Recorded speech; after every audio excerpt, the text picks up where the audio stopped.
Magandang hapon sa lahat ng sumusubaybay sa programang ito, The Pilgrim's Voice Broadcast. Ito ang first time na gagawin kong pag-share sa inyo sa salita ng Panginoon dito sa modernong panahon sa YouTube. Mga kapatid, may isishare ako sa inyo kasi tayo bilang nasa huling panahon, naghahangad tayo ng maligtas. Naghahangad tayo na pagdating ng panahon na sakaling bawiin ng Panginoon ang buhay natin. Kahit paano siguro mayroon din naman tayong pangarap na maangkin ang kaligtasan.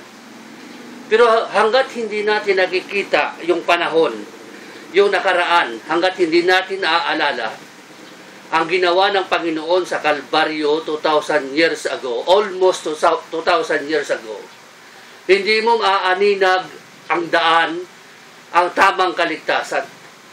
Ang ibig sabihin, sa panahon natin ngayon na kung saan ang technology ay masyadong hindi na may paliwanag sa kaisipan ng isang tao, masyado nang mataas ang naabot ng sanlibutan pagdating sa mga bagay na mahirap ipaliwanag, especially sa technology. Pero ang kaligtasan ng Diyos kailanman ay hindi siya nagbabago magmula noon hanggang ngayon. Ang ibig sabihin, lumipas man ang panahon, ng pahabang panahon, hanggang ngayon, kung ano ang kaligtasang na-present ng Panginoon sa panahon ni Abraham hanggang ngayon, hindi yan nagbabago. Ay din may share ako sa inyo kung paano maangkin ng tao ang buhay na walang hanggan. Ito'y nakasulat, kapatid, sa John 3, chapter 3, verse 16 hanggang 17 to 18. Nakasulat dito, "For God so loved the world that He gave His only begotten Son, that whosoever believeth in Him should not perish, but have everlasting life. For God sent not His Son into the world to condemn the world, but that the world through Him might be saved."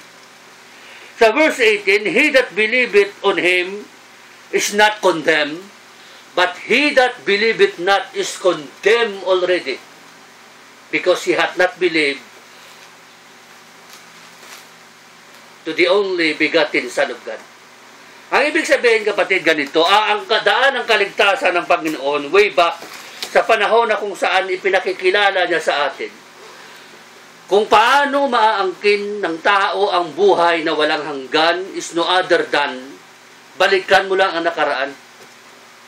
Kung paano ipinadala ng Diyos ang kanyang anak para mamatay sa cross, sa Kalbaryo, iligtas ang kasalanan ng tao.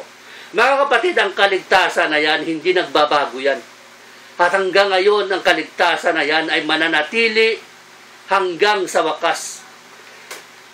Na sa Panginoong Jesucristo lamang maaangkin ang buhay na walang hanggan. Kumbaga, sinasabi ng verse na ito, gayon na lamang ang pagsinta ng Diyos sa sanlibutan, ibinigay niyang kanyang anak. At ang sinumang sumampalataya sa kanya ay magkakaroon ng buhay na walang hanggan. Mga kapatid, ang sinasabi ni Kristo na ito, totoo ito, na ang kaligtasan, pananalig, ang kaligtasan, pananampalataya. Siyempre, understood na yon na kapag ang tao sumampalataya sa Panginoon, magsisisi siya ng kanyang kasalanan. Tatanggapin niya ang Panginoon ng kanyang tagapagligtas through the conviction of the Holy Spirit para baguhin ang kanyang buhay. Kumbaga, isa ito sa pinakamapalad na bersikulong mababasa natin, ang John 3:16, tinagurian itong the heart of the gospel. Ito yung kanyang puso. From Old and New Testament, ito ang kanyang buhay. So sinasabi ng verse, ipinadala ng Diyos ang kanyang anak, not to condemn the world, but that the world through Him might be saved. So ang intensyon ng Diyos maganda dahil sa pag-ibig niya sa tao. Dahil ang tao ay nawalan ng pag-asa, ang tao ay nawalan ng saysay ang kanyang buhay sa daan ng kaligtasan, ipinadala ng Diyos ang kanyang anak para iligtas ang tao sa kanyang mga kasalanan. Ang ibig sabihin, salvation is of the Lord. Ang kaligtasan ay gawa ng Diyos, hindi gawa ng tao. Ito'y nakaprograma, nakatala sa isipan ng Panginoon dahil alam niyang tao ay magkasala. Ang provisyon na ipapadala niyang kanyang anak para sa kaligtasan ng lahat ng tao. At ayon dito, mayroong reward ang taong sumampalataya sa kanya, manhalig sa kanya.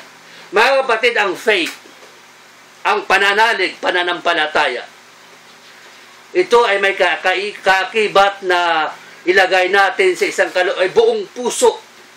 Ang pagsuluhod, ang pagsunod sa kanya, ang pananalig is trusting fully unto the Lord.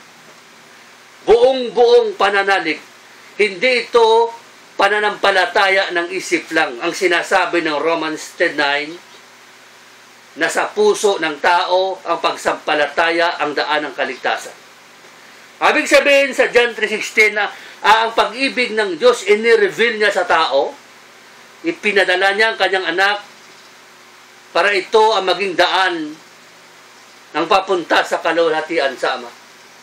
Ang maganda rito, kapatid, sa verse 17, ipinadala ng Diyos ang kanyang anak sa sanlibutan, hindi para hatulan ang sanlibutan, kundi ang sanlibutan ay maligtas sa pamamagitan niya. Ibig sabihin ng sanlibutan, papunta sa isang lugar na walang katiyakan.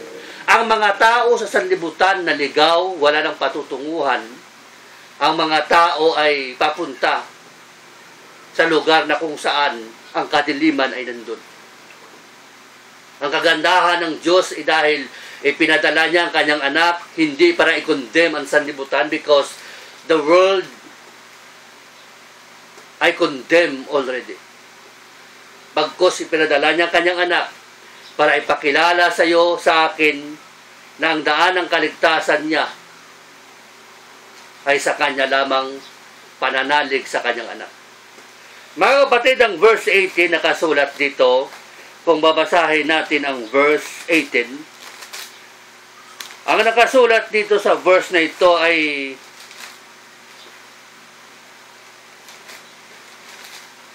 ang verse 18, he that believeth on him is not condemned, but he that believeth not is condemned already. Ang ibig sabihin, mayroong blessing ang taong sasampalataya sa Panginoon.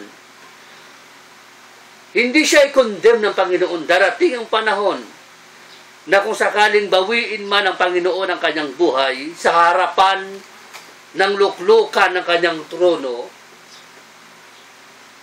he is not guilty. Dahil sumampalataya siya sa programa ng Diyos, programa na ang daan ng kaligtasan sa pagkatao lang, pananalig at pananampalataya sa Kristong ipinadala niya sa sanlibutan. Andi nakasulat dito na ang hindi sumasampalataya sa Kanya is condemned already. Malaki ang panganib. Malaki ang peligrong haharapin ng isang taong wala sa buhay niya ang Panginoon. Hindi ka na maghihintay na mamamatay ka ngayon. Hindi ka na maghihintay na babawiin ng Diyos ang buhay mo para hatulan ka sa sanlibutan o sa nagawa mong kasalanan. Kundi sa mundo na kung saan nabubuhay ka at the moment na hindi ka sumampalataya sa Panginoon, at the moment na nireject mo ang daan ng kanyang kaligtasan, buhay ka pa kapatid, you are condemned already. Because ibinigay ng Biblia ang dahilan, because he had not believed in the name of the only begotten Son of God. Mga kapatid, itong video clips natin ito ay umaabot lamang ito ng 7 to 10 minutes. Isang Bible study art or type na Bible exposition. Napakasimple lamang, verse by verse. Pero sana kapatid, huwag natin kalimutan ang puso ng Old and New Testament na ang taong sasampalataya sa Panginoon, ito ang daan niya ng kaligtasan way back from the old time until now. So maraming salamat kapatid. By next time ay pagpapatuloy natin ang kanyang pag-expose na kanyang salita sa